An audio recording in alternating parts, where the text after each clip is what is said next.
Insects buzzed and chirped in the still waters of the Hawkesbury River as Doug Bradbury and his unnamed friend paddled their oars through the waters below.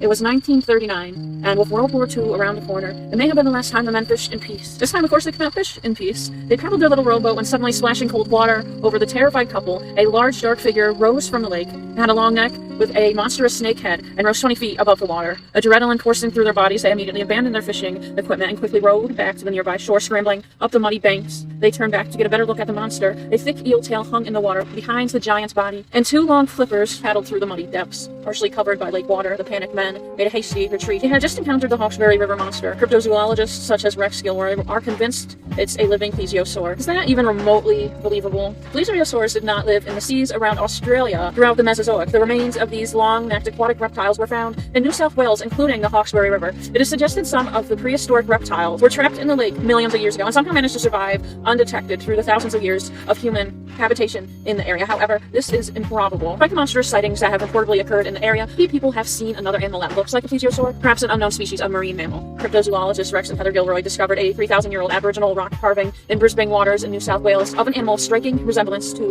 a plesiosaur. Local folklore calls this entity a maria. It was seen in 1945, according to one report, by a man named John Nelson. He and his friend Bob were in a boat in a river when they saw a yacht a few hundred yards north of where they were. There were about 12 people in the boat when something strange surfaced only about 50 meters from Nelson and Bob's boat, and was said to have the head of a monstrous serpent. The creature looked at the men, and its head suddenly rocketed, its thick neck upward, reaching about 10 feet into the air.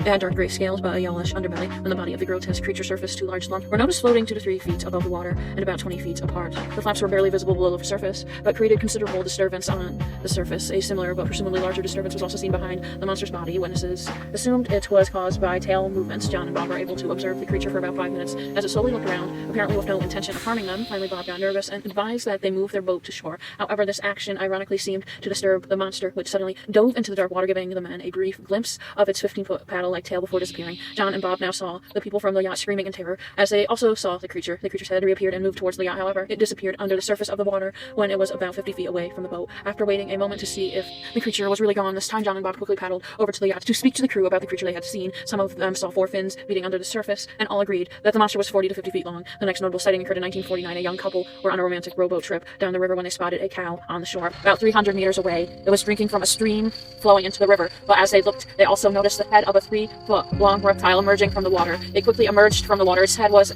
at least 20 feet long and had a massive 30-foot body. It attacked and pulled the unsuspecting animal into the water. The girl screamed and the boy quickly paddled to the shore. The owner of the cow later found blood and signs of a fight on the beach. The cow, of course, had mysteriously disappeared.